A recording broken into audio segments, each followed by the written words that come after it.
Саламатсыңарбы балдар. Бүгүн биз жыл мезгилдери жөнүндө маалымат алабыз. Bir жылда 4 мезгил бар.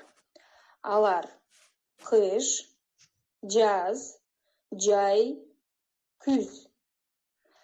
Эң суук мезгил кыш болуп саналат. Кышында көптөгөн өлкөлөрдө катуу суук болуп, көп кар жаап, суулар тоңуп, муз менен капталат.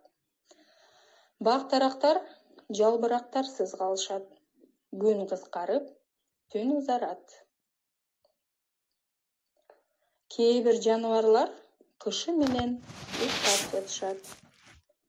Мисалы, аю.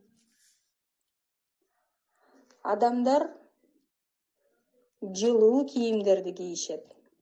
Алсак топу, колкап, күрмө, өтүк.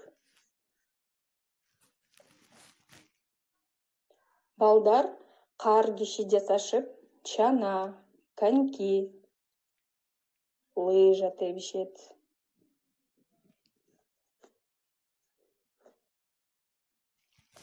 Кыштан кийин жаз мезгили келет. Жазында кар эрип, күн жылый баштайт. Бак-дарактар бүрдөп, жер жарылып, чөп чыга баштайт. Жаратылыш жашыл түскө боенот. Бак-дарактар гүлдөй баштайт. Күн узарат. Жазында канаттуулар кайтып келишип, уя сала башташат.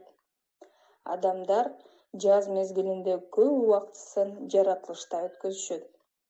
Жер жемиш отургузушат.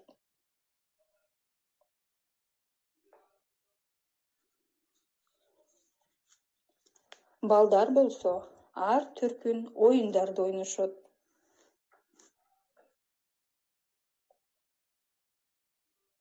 Жаз мезгилинен кийин жай келет. Жай мезгили абдан ысык болот. Күн узарып, түн кыскарат. Адам баласы жука кийимдерди кие баштайт. Алсак, чолок шим, жеңил көйнөк, жайкы, бут кийим. Балдар кумда ойношуп, велосипед тебишет. Жайкысын жер жемиш көп болот. Мисалы, чие, кызыл карагат, кулпунай, шабдалы. Жай мезгилинде көбүнчө ата-энелер эс алууга чыгышат. Окуучулар окушпайт. Көп учурда көл жээгине барып, сууга түшүшүп, күнгө күйүшөт.